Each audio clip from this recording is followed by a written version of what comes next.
في السماوات والأرض وهو العزيز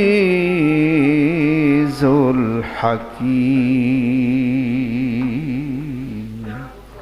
بالله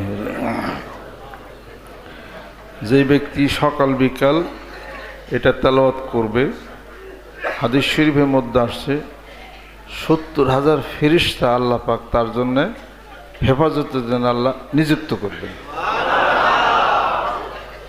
প্রত্যেক ফরজ নামাজের শেষে যেই ব্যক্তি আয়াতুল কুরসি তেলাওয়াত করবে তার মধ্যে এবং জান্নাত এর মাঝখানে একটা বেড়া, এটা হলো কবর বা মৃত্যু। অর্থাৎ মৃত্যু হইলেই সে কোনো হিসাব ছাড়া সে জান্নাতে যাবে যদি এই আমলটা কেউ করে। আয়াতুল কুরসি পড়ে প্রত্যেক ফরজ নামাজের শেষে, দুনিয়াদারি কোনো কথা বলবে না, নামাজ শেষে এটা পড়বে।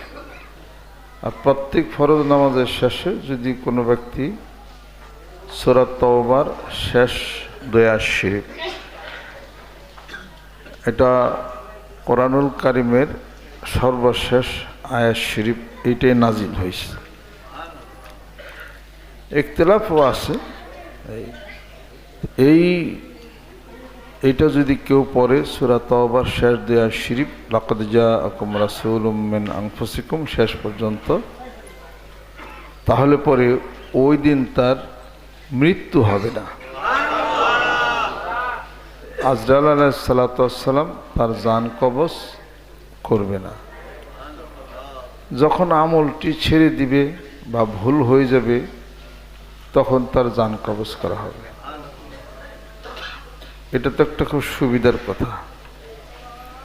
আর যেই ব্যক্তি সকাল এবং সন্ধ্যায় আল্লাহুম্মা আজিরনা মিনান নার, আল্লাহুম্মা আজিরনা মিনান নার 3 বার অথবা 7 বার পড়বে, আল্লাহুম্মা ইন্নী আউযু বিকা মিন আযাবিল কবর 3 বার 7 বার পড়বে সকাল সন্ধ্যায়, আল্লাহ পাক তার কবরের আযাব মাফ করবেন এবং তাকে জাহান্নামের আগুন থেকে আল্লাহ তারে হেফাজত করবেন। যেই ব্যক্তি সূরা ইখলাসের আমল করবে তার মৃত্যু যন্ত্রণা আল্লাহ পাক মাফ করবেন। এতটুকু পরিমাণ মৃত্যু যন্ত্রণা হবে যে একটি বাচ্চা শিশু যখন ক্ষুধার জন্য কান্নাকাটি পারে, মা তখন তাকে কোলে নেয় এবং দুধ পান করায়, এতটুকু কষ্ট তার হবে। আলহামদুলিল্লাহ।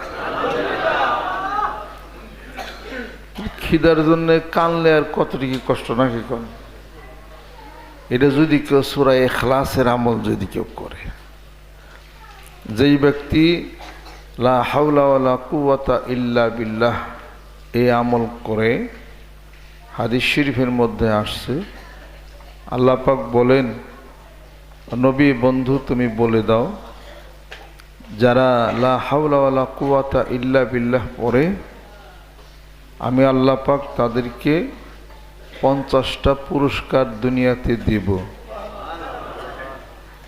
একটা পুরস্কারের কথা আমি ঘোষণা করতেছি, বাদ বাকি 49টা পুরস্কার আমি আল্লাহর কাছে জমা থাকলো, আমি সেটা বলবো না, গোপন। সে একটা পুরস্কার কি, তার সমস্ত চিন্তা টেনশন আমি আল্লাহ দূর করে দেব।